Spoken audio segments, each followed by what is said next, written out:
Hi everyone, I'm back. I actually wanted to do a video on gluten-free diet, and I actually forgot to mention this before. One of the essential pieces I should have done before. Gluten-free is essential, very important, a must if you have PCOS. And I'll explain why. Okay. I generally don't like to promote a certain diet because I think everyone is absolutely, and they still are, free to decide what they want. But PCOS is a syndrome, it's an actual condition. So that's why you have to rework in your mind how you're looking at yourself and how others are looking at you too. You actually have a condition that is real, that is impacting, your health, that's impacting maybe even your psychological state, et cetera, et cetera. So let's first, figure that out. Now we've established that. Great. So if it's real, that means our body is working differently. That means that certain things just are not good for us. Gluten is one of them.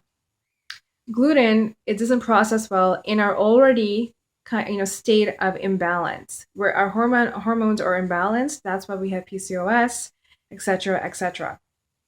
Tons of stuff online in regards to this. I'm not making this up. This is a very huge piece to this. And sugar. Okay. Now, we all live, I get it. I just posted, just yesterday about me having a chocolate bar because was low in magnesium. So we have to keep it real. You're going to, falter here and there, not a big deal. 90% of the time you're on track, that's the main thing. So gluten-free, what does that mean? Basically, you're not eating gluten, you're not eating wheat, and gluten can be stuck in a lot of interesting stuff like salad dressings. Who knew that had gluten?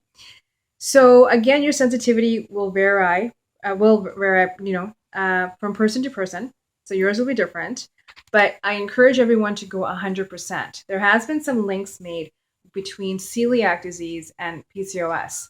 So if you have things, you're foggy, you're foggy headed, you have eczema, you have disruptions in your skin, you have low energy, all those things that are similar to PCOS, they also go in line with celiac disease, which is a high gluten allergy. Which they can't take it in, and some of them react quite badly. So that's a serious issue. It's poison to your body. So for PCOS, even if you're not celiac, you should eat a gluten-free diet, period. So now, I'm a testament to it. I've done it for a year. And it's been great in the sense of a combination of everything. At first, I wasn't sure what it was. At first, I thought, okay, is it iron or is it zinc or is it, what is it that's kind of assisting with this? But it's the diet because, you kind of are not sure. There are periods where I was going through detox and I didn't know that getting off of gluten, one goes through detox. And so you're going to go through periods of not feeling so great, but reading up on it, I realized that gluten actually leaves your system. It takes about 2 years. So that's pretty some heavy duty stuff that's within us. Okay, so when going gluten, some recommendations is this, that I know it's not easy, especially if you have a family. And, let's say you're a single parent and you have children and you're trying to budget and life is, difficult. We're all trying to scrap together things. So try to make choices that benefit you and your children.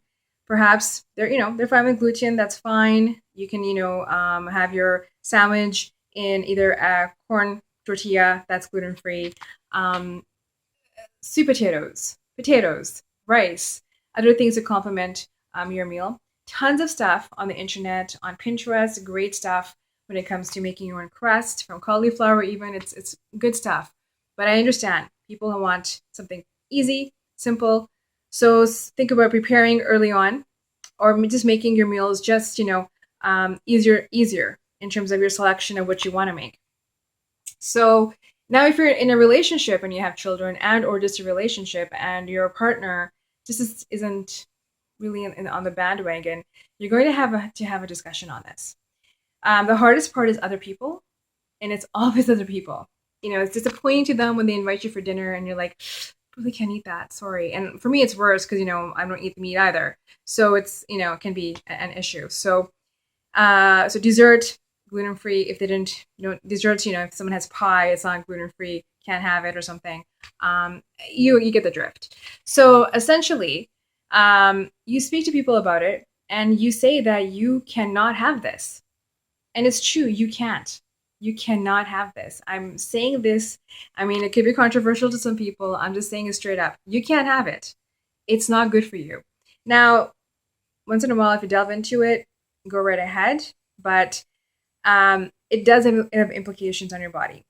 And for me, I didn't know I was gluten intolerant until I kind of did, I guess, but I wasn't sure what it was. I used to break out in tiny hives every time I would have anything gluten in it, and or my throat would swell a little bit. So obviously I had an allergy. I didn't take it seriously. I just wanted to go through a drive-through, get my, breakfast sandwich and with my coffee and go to work. And when things got, worse in terms of my bowel movements and overall feeling, I took it seriously. So don't take my word for it. Always do your own research. I'm just here giving some information from my experience, my life experience, what's working for me. And if you go online, you will see a connection between, assisting in your PCOS by first getting rid of sugar and gluten. So I hope this helps. Again, feedback and suggestions are always welcome. And I hope each one of you is on a wonderful journey in really maintaining PCOS. As usual, lots of love to you guys. Talk to you later.